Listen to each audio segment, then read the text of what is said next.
All right, guys, so this is going to be a longer lecture. I apologize. I'm going to go through it as fast as possible, and I'll post the lecture without the audio so you can go back. We're going to look at two things. We're going to look at managing sport brands, and we're going to look at social media. So, what is sport branding? So, organizations have to look at themselves and the brands and how they manage to make sure that they're coming across in a way that makes them positive and profitable. So it's a long-term investment for the organization.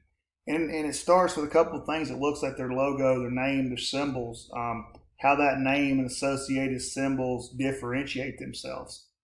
And a lot of times these logos and brands will trigger feelings and attitudes toward the organization. And we want those attitudes to be positive. And so, brands basically are developed based on the experiences of consuming the product. So the benefits provided by consuming the product are more than just a tangible ones. They're emotional. Okay, the sport, as we talked about, will provide an emotion that a lot of other sports can't. So we have to try to take advantage of that and provide that. We want to make our brands come to life. We want an emotional involvement. And NASCAR has really done a good job of this, where their fans will almost exclusively buy the products of their sponsors or their favorite driver. And so we're wanting to create this real strong impression and feeling around our name, our logo, what we do. And so we're trying to achieve a lot of different things, but one of the things we're trying to achieve is equity, brand equity. And what this is just a strong image in our customer's mind. It's where when they decide that they want to purchase entertainment, they think about going to our event or using our product. And some of the benefits of having strong brand equity is it's going to allow us to sell more tickets and merchandise. It's going to allow us to charge a higher fee for broadcasting. And it's going to be able for us to provide some extensions like exclusive channels, networks, and merchandise store to take advantage of people buying our stuff. It's going to allow us to be able to charge a higher price for our sponsorships. And so in order for us to kind of develop that brand equity, we have to create brand awareness, and we have to create brand image. And awareness is kind of a starting point. It's really how much do people know about our organization or our product, and the more that they know about it, the more we're able to leverage that and create partnerships with other organizations and with other products. Image is really all of the kind of combined associations with our brand. So one thing to think about it is, if you think about your favorite team, what are the 5 words that come to mind?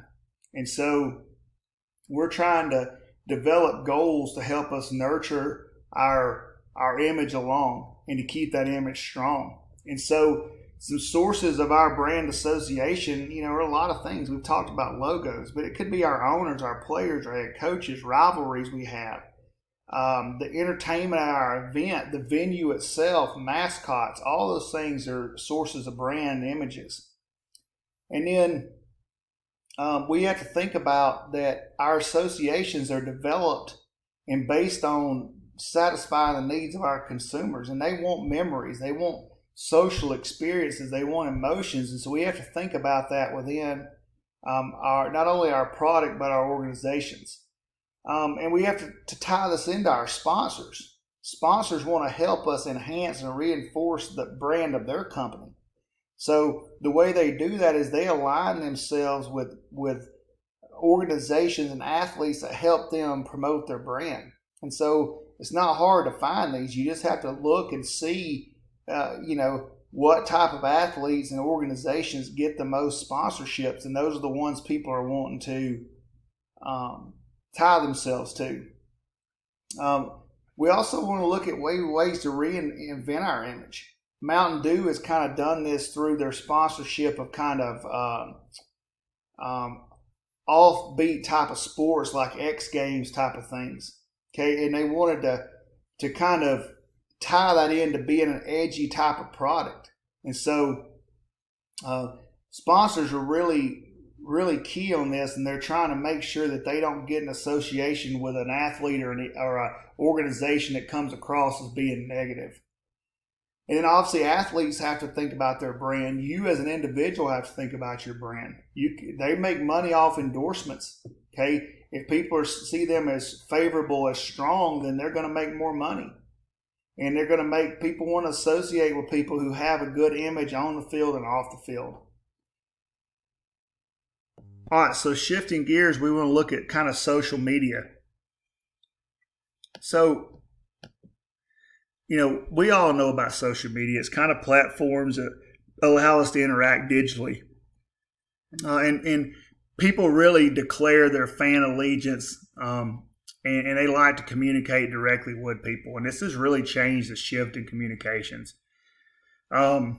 Organizations that kind of had an early adoption of those type of social media platforms have really had an edge and continue to have an edge over people. And social media has become a part of marketing for every organization, and the ones that aren't doing it are lost. So, organizations have dedicated a focus to social media, and they're trying to make it easy for people to like and follow their teams and to dislike and tune out of the ones they don't like. And so social media, it hasn't yet proved equal to email as a direct marketing, but it's getting there because it helps build audience and interact with people in real time. It engages fans in ways they want to be engaged. It can go viral. It drives behavior. I can drive people to purchase my product or attend my event. And people always want to interact with people who also buy that same brand. So how do we go about building our audience? Well, we want to get out and we want to look at new platforms. So we want to look at doing in-game broadcasts. We want to do a post-game, enable people to engage during the live game. We want to look at it as a way to market, to advertise. And so more content keeps getting created and more platforms keep getting created to allow us to do this. We want to engage our fans directly. So we want to provide an authentic voice where people can listen, learn, and we want to deliver content that they want to see.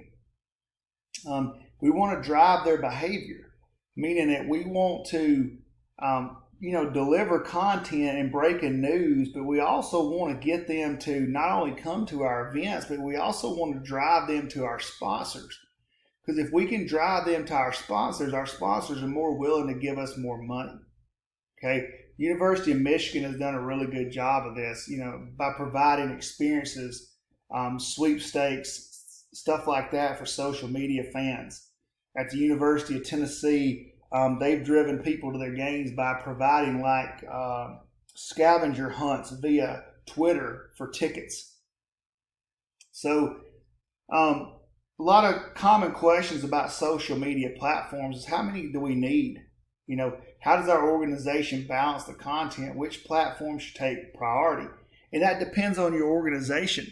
And it also depends on, I would do enough platforms that you can do well. And so a lot of different things you're going to see: Facebook, Twitter, Instagram, Google+, Snapchat, Pinterest. There are others, but those are the ones that come to mind. And you have to be kind of careful and evaluate the opportunities. So I have to, look at how many people are needed to cover those platforms. Can we share content? Is it worth doing it? Does it tell our best story? And we have to pick which ones do that. We have to avoid pitfalls, and there are a lot that can happen. There's a lot of ways to misuse social media. You have to have a strategy to protect your brand. Who's going to manage those accounts? How do you keep the personal and official accounts separate? Who has the right to delete, content? And you have to be willing to own the mistakes that you make in social media. We have to leverage our players and our talent. So it offers an incredible opportunity to have and hear directly from our players. if that's our organization. Some players have more followers on social media than the teams do. That can be a blessing or a curse depending on what that player's thinking at the time. And so social media kind of offers individual athletes an opportunity to really enhance their brand outside of sport. And it also provides owners and talent unable to drive business. So when Mark Cuban tweets about, unexpected games, they can sell up to 50 tickets in just a half hour. So really, I think particularly the small organizations that learn to do this in an efficient way can really take advantage of social media and branding to improve their sport.